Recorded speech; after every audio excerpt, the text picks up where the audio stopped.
Kadang-kadang bingung ya, kenapa sih yang di dunia itu terlalu diistimewakan gitu? Mengistimewakan yang hilang itu nggak ada kerjaan.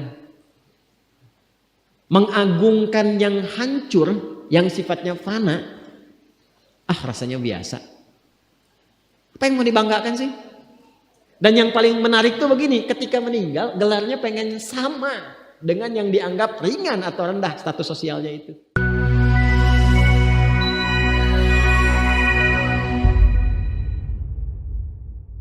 Jadi beliau ini Abbas sesibuk-sibuknya itu masih berpikir investasi. Saya boleh sibuk nggak dapat semua hadis Nabi, tapi anak saya mesti mendapatkan yang luput dari saya.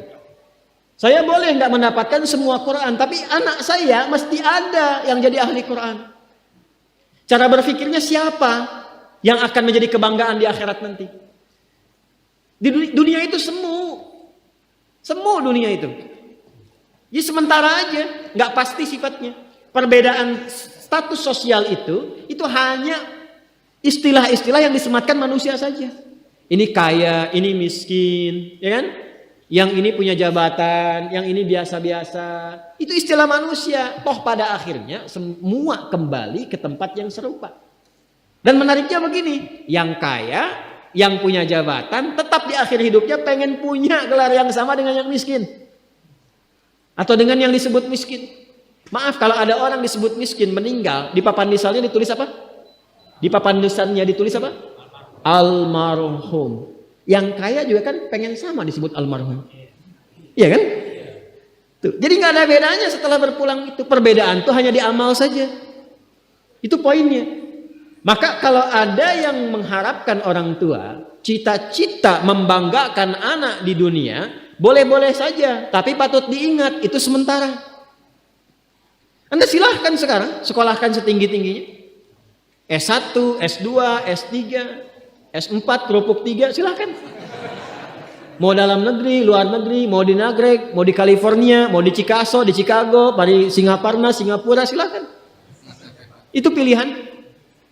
Tapi saya cuma mau katakan begini, itu sementara. Dan persaingannya tidak istimewa. Karena jangan pun Anda yang beriman, yang belum beriman pun bisa melakukan itu. Apa yang dikira yang hebat matematika itu anak Anda saja. Anak orang lain pun bisa. Halo? Apa Anda kira yang jago fisika itu anak Anda saja yang beriman? Yang belum beriman pun bisa. Ya. Jadi perlombaannya itu rata semua. Dan gak ada yang istimewa. Kadang-kadang bingung ya, kenapa sih yang di dunia itu terlalu diistimewakan gitu? Mengistimewakan yang hilang itu nggak ada kerjaan. Mengagungkan yang hancur, yang sifatnya fana, rasanya biasa. Apa yang mau dibanggakan sih? Dan yang paling menarik tuh begini, ketika meninggal gelarnya pengen sama dengan yang dianggap ringan atau rendah status sosialnya itu. Tadi kalau orang miskin meninggal gelarnya apa? Ternyata yang kaya pun pengen sama almarhum juga. Kalau rakyat yang meninggal di papan nisannya ditulis apa? Almarhum. Ternyata pejabat juga pengen begitu, sama juga. Saya belum pernah dengar nanti kalau saya meninggal tulis gelarnya Almaun ya. Gak ada. Tetap almarhum juga. Jelas ya? Nah, maka yang dipikirkan tuh perlombaan yang sejati itu begini. Perlombaan yang sejati itu adalah perlombaan untuk kehidupan yang abadi yang gak fana lagi. Jadi kalau pada saat itu unggul selamanya karena nggak ada kematian lagi setelah itu. Itu yang dimaksudkan hadis Nabi. Kalaulah ada dunia ini punya nilai walaupun itu hanya bagian dari satu sayap nyamuk saja, ya, tentu tidak akan pernah Allah memberikan itu semua kepada orang-orang yang ingkar kepadanya. Ya. Karena kalau diberikan nggak adil di situ. Karena itu sifatnya fana, ujian saja. Pada akhirnya kembali. Nah, Abbas itu mampu membaca itu. Ini kehidupan sejak di zaman jahiliyah loh. Awas ya. Jadi risalah Islam itu membimbing pengikutnya, umatnya untuk berpikir lebih cerdas. Ini visioner. Makanya jadi muslim itu mesti cerdas. Beriman itu membuat Anda lebih pintar. Saya tanya begini ya, maaf ya. Sekali lagi mohon maafkan saya kalau perumpamaan ini kurang menyenangkan. Kalau ada yang abadi dengan yang sementara, Anda pilih yang mana? Masa? sholat itu untuk yang abadi atau yang sementara? Abadi. Baik. Mobil itu untuk yang abadi atau yang sementara? Pilih yang abadi apa sementara?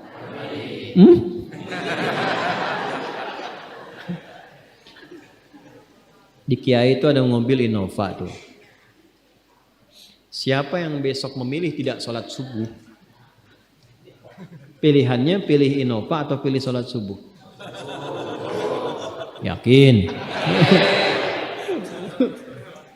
Kalau saya pilih Innova dipakai untuk mengantarkan sholat subuh. Nah, itu lebih bagus. Ya. Jangan dipotong sampai situ ya. Ya bisa aja kita pilih Avanza, bisa pilih Ferrari, bisa pilih Pajero ya. Awas yang punya mobil Innova, Anda potong royalti kena. Paham?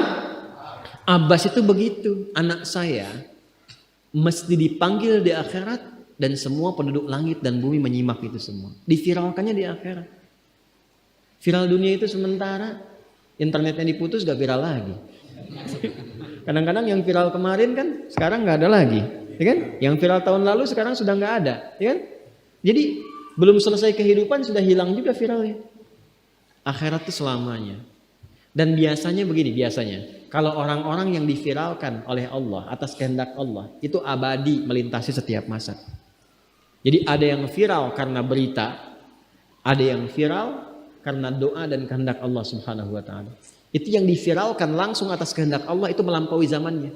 Makanya kisah ini pun bertahan sampai sekarang. Nah, Abbas itu berpikir, saya boleh sekarang jadi pebisnis pedagang, tapi anak saya mesti menguasai apapun yang pernah diajarkan oleh Nabi. Maka anak kecil ini sejak dini mengikuti Nabi. Sejak dini lekat dengan Nabi. Maka ketika Nabi tidur pun itu ikut berkunjung karena keluarganya. Nah, inilah yang didapatkan oleh kita hadis tentang bangun tidur. Jadi hadis tentang bangun tidur itu diriwayatkan oleh anak kecil yang umurnya belum genap balik. Main-main ke rumah Rasulullah, ke rumah bibinya Sayyidah Maimunah, ingin tahu bagaimana cara bangun malamnya Nabi. Itu diikutin sampai dilihat gimana bangunnya. Duduk dulu, kata beliau duduk dulu. Kemudian mengusap dengan bagian tangan yang diduga bersih untuk menghilangkan bekas ngantuknya. Setelah itu membaca khawatimah surah Ali Imran. Kemudian thumma dhahaba ila syanin mu'allaqah, ke tempat tertutup, fatawadda, itu kan? Nah, itu ada semua rangkaiannya, itu ditemukan nanti di hadis riwayat Abu Daud, di Sunan Abu Daud. Nomor hadis 1367. Itu hadis tentang bangun tidur. Ya, cara bangun tidur sampai sholat malam. Masih ingat teman-teman kalau kita bermakmum begini dan ada imam satu dan sudah pasti satu imam, ya kan? Makmum berapa? Satu boleh? Boleh. Dua boleh? Tiga boleh? Empat boleh? Jadi imam berapa? Makmum? Empat. Laki-laki imam makmum? Imam, baik, bagus ya. Nah, dan imam kan laki-laki. Kalau perempuan imam untuk perempuan kan? Laki-laki untuk perempuan dan untuk laki-laki. Fokus ini.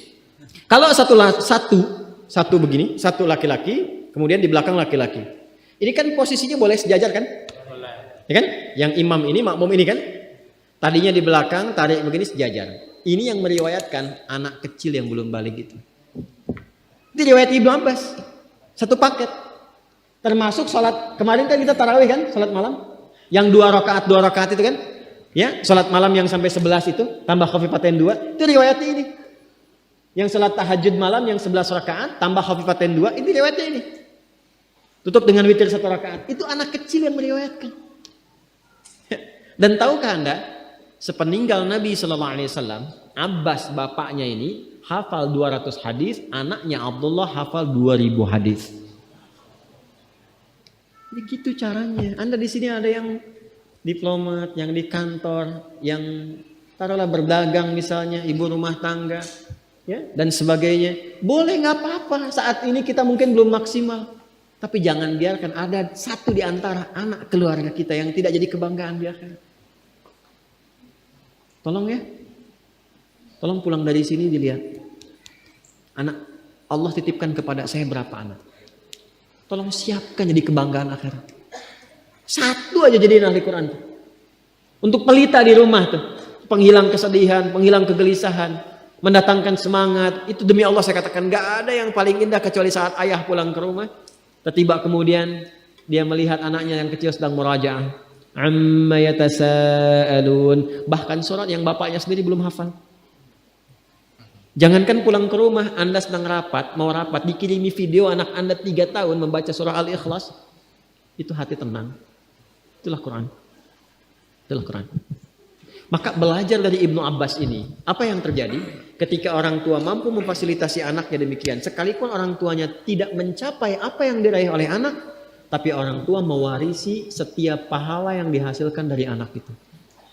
Karena itulah setiap hadis yang diriwayatkan oleh Abdullah kecil ini, Ibnu Abbas, maka semua doa tersambung bukan hanya untuk beliau tapi juga untuk keluarganya, untuk orang tuanya. Karena itu kalimatnya bukan radhiyallahu taala anhu tapi anhuma, untuk Abdullah dan bapaknya.